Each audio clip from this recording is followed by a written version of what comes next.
Hey y'all, so tomorrow hopefully we'll be doing our preliminary test to see who will go with us to the State Environmental Science CDE. Um, and waste management is one of the practicums that they have on the state test. So I'll be doing a video format to go over the topic as it is covered in the Fundamentals and Applications of Environmental Science textbook that they provide for us for the CDE. All right, so we're going to go ahead and start off with talking a little bit more about municipal solid waste. So, in the United States, the total amount of municipal solid waste generated has more than doubled between 1960 and 2000. So, think about how much consumerism has increased over the past 10 years and the implications that that could have today. So, I'm going to ask a question real quick. Has municipal solid waste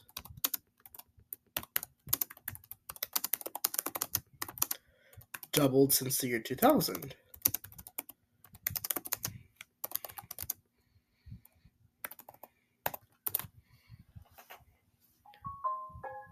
So, municipal solid waste in the United States has increased since 2000, but it has not doubled.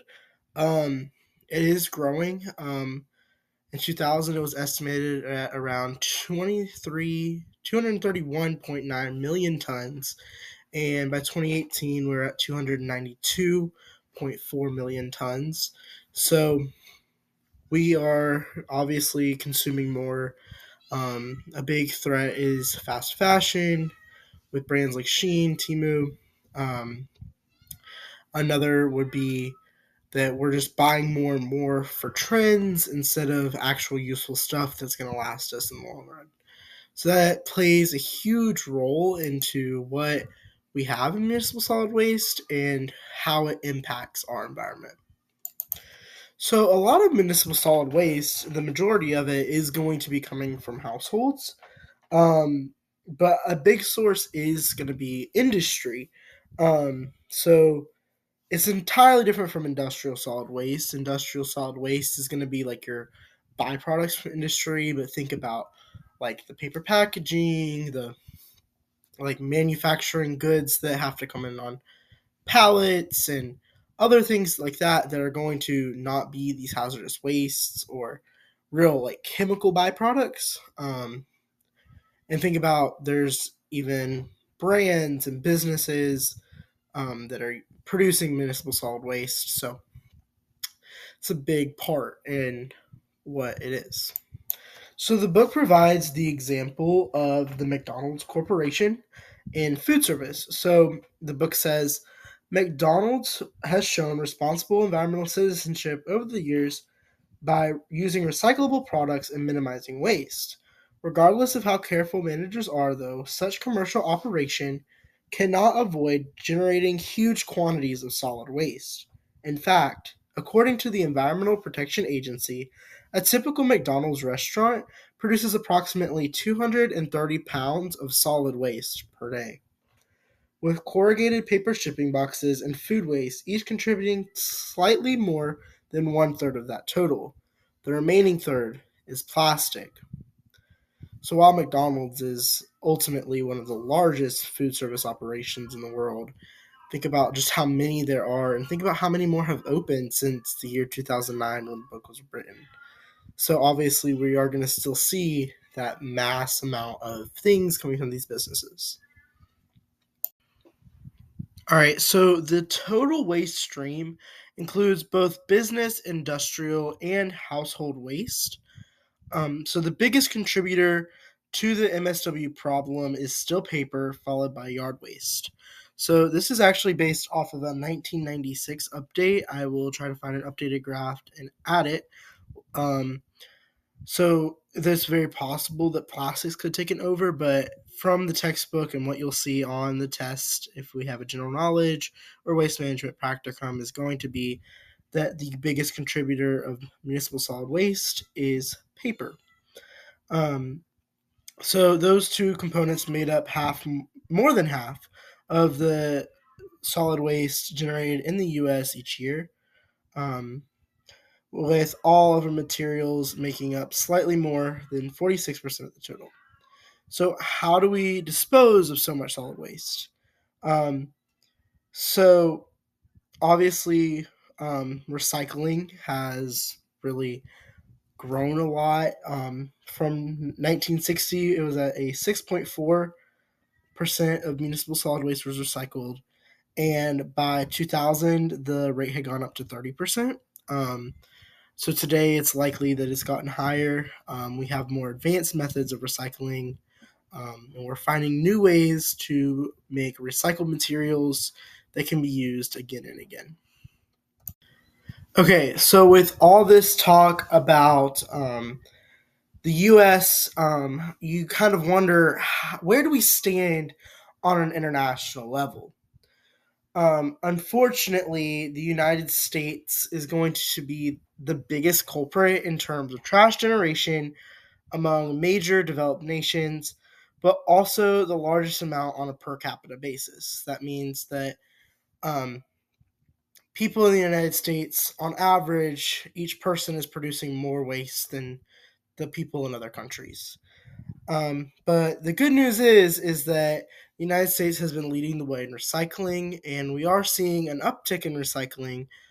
Even if you look at your grocery bags, clothing, you'll see things that are being made of recycled materials, and that's helping us cut down on the waste that's polluting oceans, as well as just the waste that we have to deal with. So that's being very beneficial for us.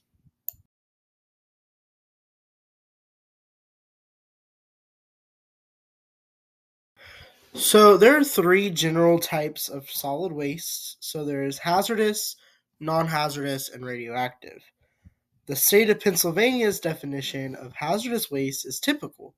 Hazardous wastes are wastes that in sufficient quantities and concentrations pose a threat to human life, human health, or the environment when improperly stored, transported, treated, or disposed. In regulating hazardous waste, Pennsylvania uses a federal list of more than 600 specific wastes. Other wastes are designated hazardous if they contain any of the following characteristics: they are ignitable, they are corrosive, they are reactive, or they are toxic. The definitions to these terms can be found in the Waste Management Quizlet that has vocabulary that is linked on Canvas. However, mixtures of hazardous and non-hazardous waste are also labeled as hazardous. The hazardous waste designation does not include low-level radioactive waste, which is covered under separate state and federal rules. So these definitions are slightly different across different regulating bodies. Um, so in Florida, um, what is the state of Florida's definition of hazardous wastes, and how are they regulated? So, this is an important time for something. So, in our CDE, since we are at the state level, things are going to be focused on Florida. You're probably going to hear about issues that we have in Florida. I could see them putting in things about mining. There's large phosphate mining operations in Central Florida. Different things with Florida Superfund sites. There's a lot of things, but it's all going to be based on Florida. But under Florida State Statute 403.703, hazardous waste is defined as any solid waste or combination of solid waste that, because of its quantity, concentration, physical, chemical, or infectious characteristics, may significantly increase or contribute to an increase in mortality, serious, irreversible, or incapacitating illness, or pose a substantial present or potential hazard to human health or the environment when improperly transported, disposed, stored, treated, or otherwise managed. So a lot of it falls under how it could be mismanaged. So Florida uses waste rules that are built around the Resource Conservation and Recovery Act, which is the main federal law governing hazardous waste in the United States. So, under this act, wastes are regulated if they're on the EPA's hazardous waste list or exhibit characteristics such as ignitability, corrosivity, reactivity, or toxicity. Um, so the Florida Administrative Code, Chapter 62, 730, adopts by reference the hazardous waste regulations, but sometimes with additional, more detailed state provisions. So things that are detailed to the state of Florida. So these rules are being enforced on the generators, so who's producing the waste, the people who transport the waste, and where it is treated and stored and then eventually disposed of. So it's a very long process that is going to be managing these hazardous wastes.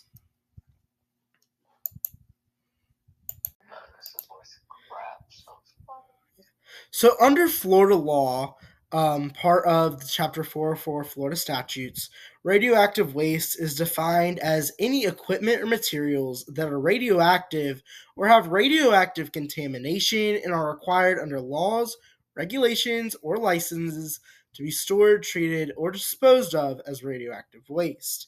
So this includes high level waste, which is like spent nuclear fuel or related processing wastes, low level waste, which is not as radioactive, so like transuranic, spent fuel, or certain byproduct materials. So transuranic waste is materials contaminated with elements heavier than uranium above a certain radioactivity level. So the definition, it focuses on materials that emit ionizing radiation and are regulated as waste under Florida and state and federal law rather than everyday trash. So, in the Florida Administrative Code, low level radioactive waste is further defined so that it will meet the criteria for certain facilities. So, radioactive waste in the state of Florida is regulated by the Florida Department of Health under the Radiation Control Program. They regulate materials, machines, licensing, and radioactive waste management to protect public health and safety. So I imagine that the radiation machines are going to be those in hospitals that are used in healthcare. So rules are used to cover the use, storage, transport, and disposal of radioactive waste and consistent with federal standards. So the Department of Health also issues licenses to radioactive waste facilities and people who use them. They adopt the rules for protection. They require plans and specifications for facilities handling radioactive waste. They conduct inspections and enforcement, and they manage emergencies involving radioactive materials. So there's a couple steps to how it is regulated. There's licensing and registration, so you have to log what you have and what you're going to be using it for. And then disposing it, there's specifications on how it should be packaged, labeled, and managed. And while in storage, radioactive materials decay, um, but you need to make sure that they're not decaying and leaving stuff everywhere, um, and that they are still meeting these criteria, and that there's proper record keeping, and then compliance. Obviously, making sure that we are following these rules. We don't want any radiation leaks. There's already mass like scares for radiation, so even if there's a leak in Florida, it's even worse. So Florida, they agree with federal laws. They classify different things, and so they're very regulatory focused. And Florida is following the laws for radiation disposal.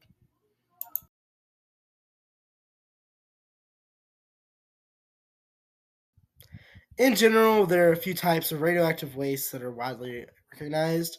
So there's the dry solid waste, which will be gloves, paper, plastic, glass, metal, and other solids that are contaminated or contain radioactive material.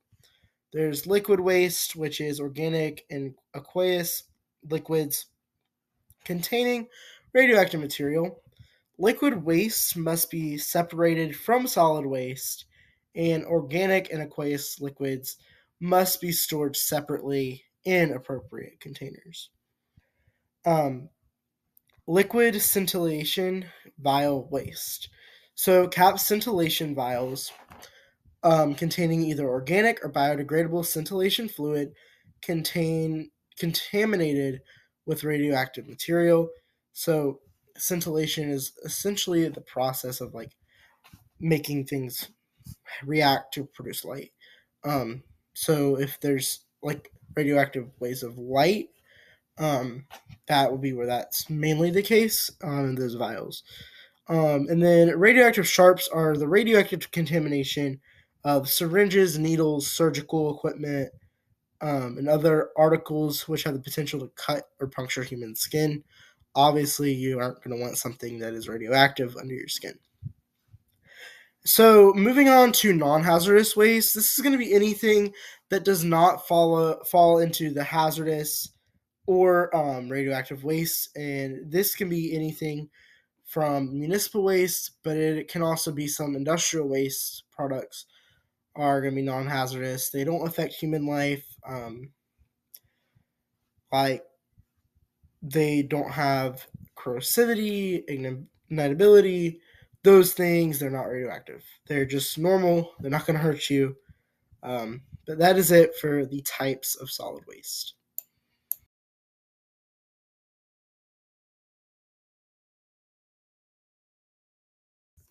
For many centuries, human societies have managed their solid waste by burying it.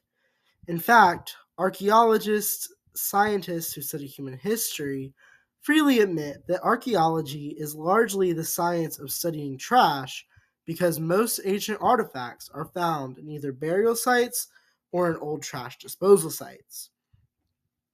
Until the 1950s, people generally believed that once trash was buried, it was safely disposed of. The assumption was that the buried waste would eventually decompose under the soil into harmless bacteria or harmless materials that and that any harmful chemicals or bacteria will be attenuated. As we will see later in this chapter, the soil does have characteristics that led scientists to that belief. In addition, scientific instruments of the time were not capable of detecting the most minute concentrations of contaminants in water.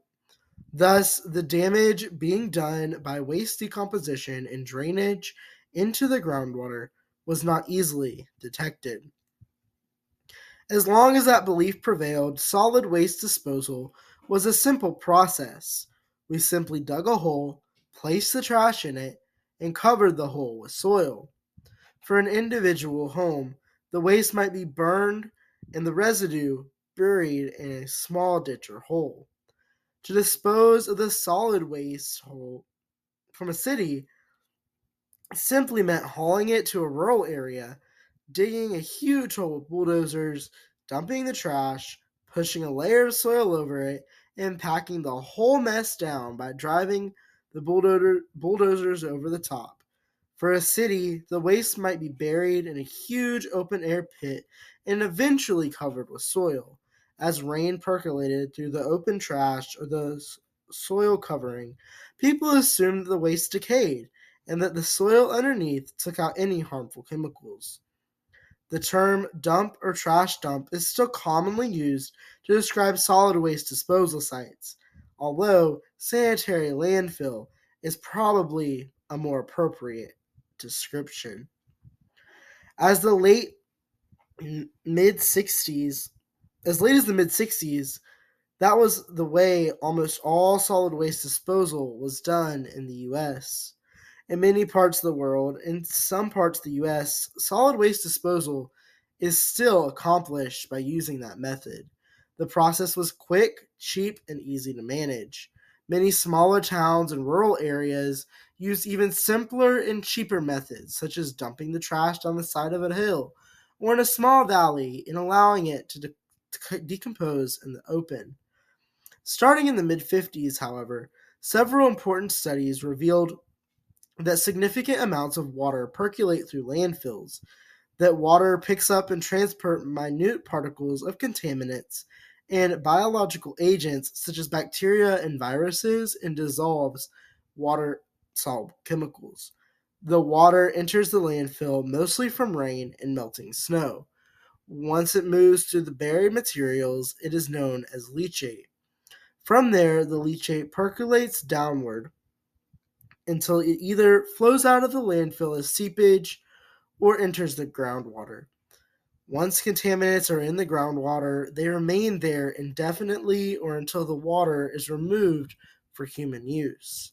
Leachate from buried solid waste is one important reason that well water must be tested periodically for purity.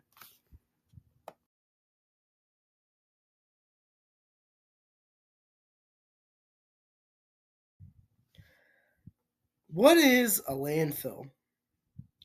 In many parts of the world today, MSW is disposed of in or on any landform, ditches, open pits, hillsides, or even open areas.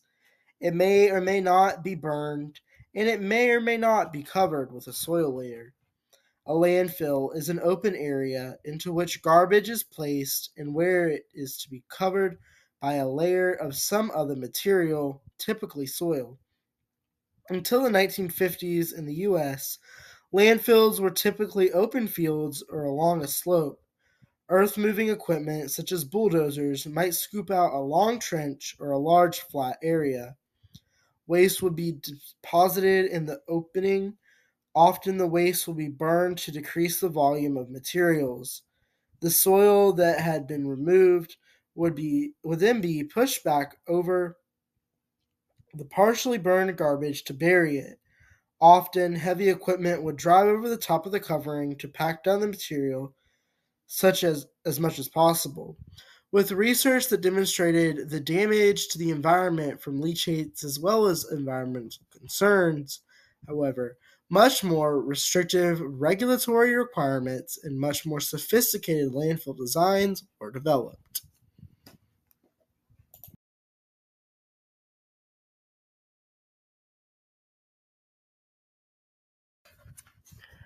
Landfill design. There are two basic types of landfills today in industrialized nations such as the US: natural attenuation and containment. We will now examine both types in detail. The natural attenuation landfill is designed to hold the waste material in a covered area and allow for natural percolation of precipitation to pass through the waste and flow through the underlying soil and rocks. The expectation in a natural attenuation landfill is that the leachate will be attenuated by microorganisms and soil particles.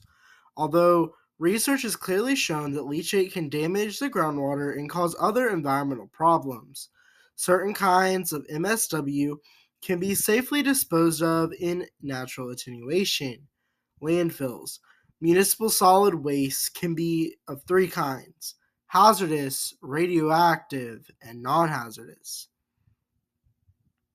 Such items as paper products and yard waste are genuinely non hazardous and can be safely disposed of in natural attenuation landfills. For managing such use, the cost is substantially lower for more dangerous materials. Regardless of the type of landfill, the basic shapes will be similar. Landfills may be of three basic shapes: at grade, canyon fill, or trench fill. An at grade landfill is used when waste is placed at or nearly at the normal soil level. The waste is then covered with a layer of material, typically soil. A canyon landfill involves pushing the waste over the side of a hill or slope and then pushing a covering layer over it.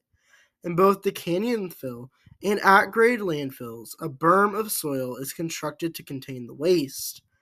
The waste is then placed in the holding area, and finally, a cover is pushed over the waste.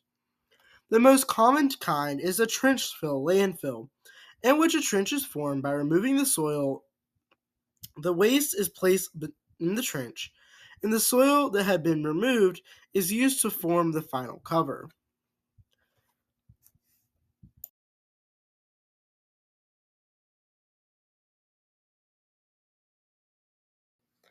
How does attenuation work? 6 natural mechanisms occur in the soil as leachate percolates through it to attenuate the contaminants: absorption, biological removal, ion exchange, dilution, filtration, and chemical precipitation.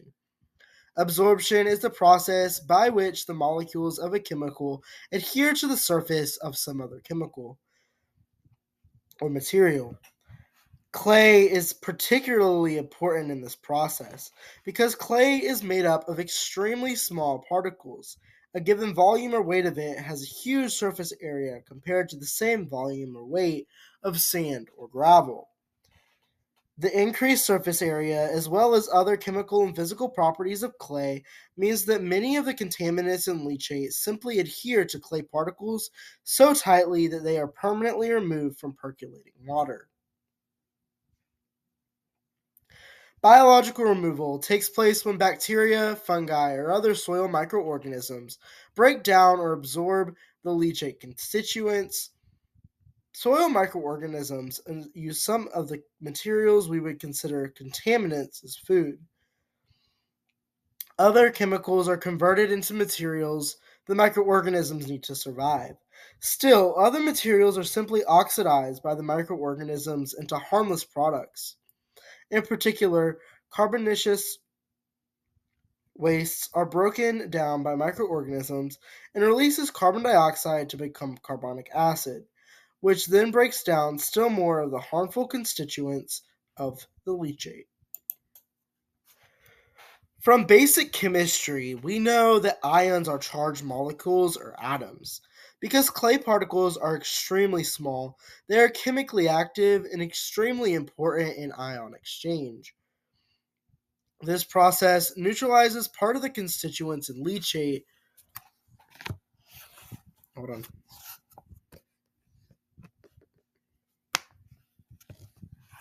I'm not restarting, sorry.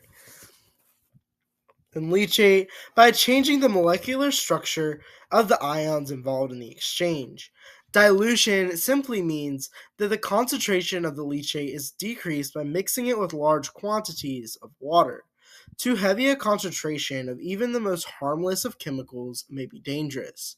We may enjoy a little table salt, sodium chloride, in our food, but too much makes the food inedible, and too much salt in your diet can even be dangerous for your health. Filtration involves the physical removal of solid constituents from the leachate by trapping them in pores in the soil. This process can remove only small quantities of materials because the pores eventually become clogged. To visualize this process, place a kitchen sieve or paper filter over a container. Pour slightly muddy water through the filter and notice the soil particles are captured. Continue the process for a while, and the filter will become clogged so that the water will stop passing through it and start to pour over the top. For that reason, filtration is of only limited importance to the attenuation process. Chemical precipitation is the process of a phase change in the leachate. To understand what a phase change is, let us consider a familiar example. A phase change occurs in the atmosphere when a gas, such as water vapor, changes into a liquid, such as rain, or a solid, such as snow. In the leachate, a phase change occurs when a dissolved mineral crystallizes. The liquid contaminant in the leachate then becomes a solid material that is removed by the leachate by absorption or, to a lesser extent, filtration.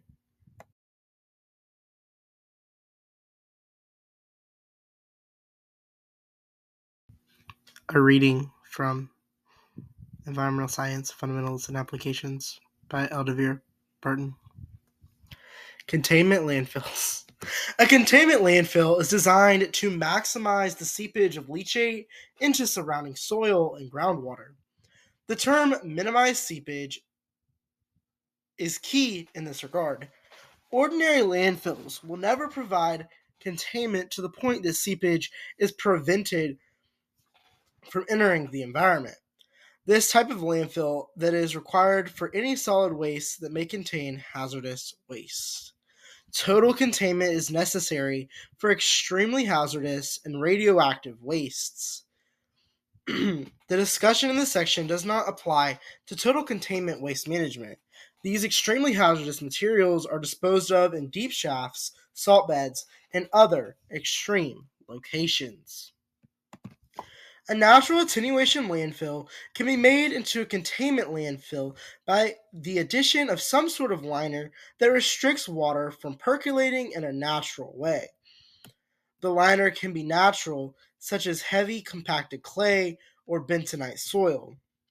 It can also be constructed using a synthetic material, such as butyl rubber, chlorinated polyethylene, chlorosulfonated polyethylene, ethylene propylene, rubber, low density polyethylene, high density polyethylene, polyvinyl chloride or PVC, or a combination of several materials. In theory, any liner will eventually allow some leachate to seep through, but the amount of seepage can be cut to near zero in several ways. The first way to minimize seepage is by using multiple layers. A layer of extremely fine compacted clay or bentonite at the bottom will cut the seepage down dramatically. If a PVC or other synthetic layer is applied over the clay, the synthetic material will stop most of the seepage. The clay will have to restrict only the seepage that gets through the synthetic layer. Naturally, the synthetic material will have to be covered by a layer of clay, bentonite, or even sand to prevent damage from the large equipment used to move waste and to apply the final cover. In general, there are more layers, the less seepage will occur over time. In addition to multiple layering, leachate collection pipes can be used to capture the seepage collecting above the liners and drain it away. The leachate is typically treated in a wastewater treatment plant, similar to a sewage treatment plant, until it is harmless and can be disposed of in some environmentally safe way. In some cases, not only multiple liners, but also multiple leachate collection systems are used. But why should we care how landfills are constructed? It should be obvious by now that the least expensive way to dispose of municipal solid waste is simply to dump it on the ground and leave it there. Although that solution was acceptable for thousands of years, it is no longer a solution that a modern society can live with.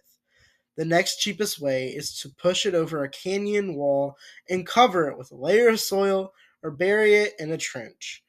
Although that may be acceptable for limited kinds of solid waste, the mixed waste that comes from households, factories, and other businesses, in other words, almost all municipal solid waste produced in this country, can no longer be safely disposed of in natural attenuation landfills. Containment landfills are the only acceptable method of disposing of the majority of municipal solid waste today and in the future. Containment landfills are expensive to build, and the leachate must be captured in the drainage pipes and treated for 30 to 50 years before the landfill is safe to abandon.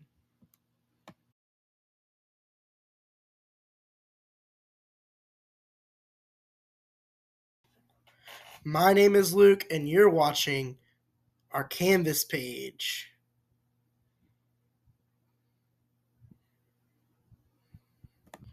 Anyways, recycled animal wastes. So, recycled animal wastes include products such as manure and animal body parts from meat processing plants. This is also known as offal. Such materials have been of little value in the past, but new uses have been found for many waste products from animals. During digestion, animals tend to use fewer nutrients than they have available to them in their feed. Recycled nutrients are feeds that have these wasted nutrients in livestock diets. For many years, farmers have recycled wasted nutrients by raising a few hogs in the pens of fattening cattle. The hogs gathered and ate kernels of corn that had gone through the digestive tracts of the cattle without being digested. Small farm flocks of chickens were common sights on many farms till recent years. They were allowed to run freely around the farm to gather their own feed from any source that they could find. Recycled animal waste have recently become much more important as sources of income. Animal waste can be recycled as livestock feeds. Methane gas can also be recovered from animal manure and is used to generate heat or electricity. Many clean fuel grade gas is injected into natural gas lines as a supply source for public utilities. It is also used for commercial processing or manufacturing. Several methods have been used to recycle animal waste on farms. Operators of large cattle feedlots have constructed large concrete slabs on which feed bunks are placed. Manure is harvested each day from these areas and mixed with fresh chopped forage. This mixture is then placed in a silo for curing and storage. By the time the feed is fermented, the unpleasant odor is gone, and the mixture of animal manure and fresh forage has been transformed into a pleasant smelling and palatable cattle feed. A growing source of recycled nutrients is also obtained from poultry processors. Feathers provide a source of protein and many other nutrients for ruminant animals. Once the feathers have been processed and pelleted, they become palatable to cattle and provide a reasonable source of protein and other nutrients. Poultry manure, which is high in nitrogen, can also be used by the rumen bacteria of cattle as a source of protein. The agricultural industry has used the offal from processed fish, poultry, and livestock as part of livestock rations for many years. The industry also depends on animal waste protein from slaughterhouses for components of fish rations. Another industry that is heavily dependent on recycled animal protein is the fur-bearing animal industry. Domesticated fur-bearing animals, such as mink, require meat in their diets. It is usually obtained from waste animal protein because this source is much less expensive than other meat products. Finally, recycled nutrients from animal sources are important to the livestock industry as high sources of dietary protein.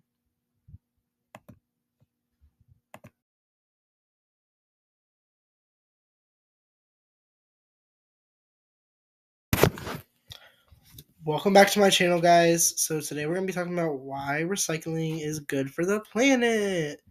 Hooray! Anyways, so why recycling? Given the obvious cost of solid waste disposal, the argument for recycling should be clear. We do not really recycle paper to save trees. As you can read in the chapters that deal with forestry, there is no shortage of trees and paper. As you will see from the chapter that deals with energy sources and use, there is no real shortage of energy sources. Given the undeniable fact that recycling does not really benefit our natural resources in any substantial way, recycling is more important because of the cost of solid waste disposal.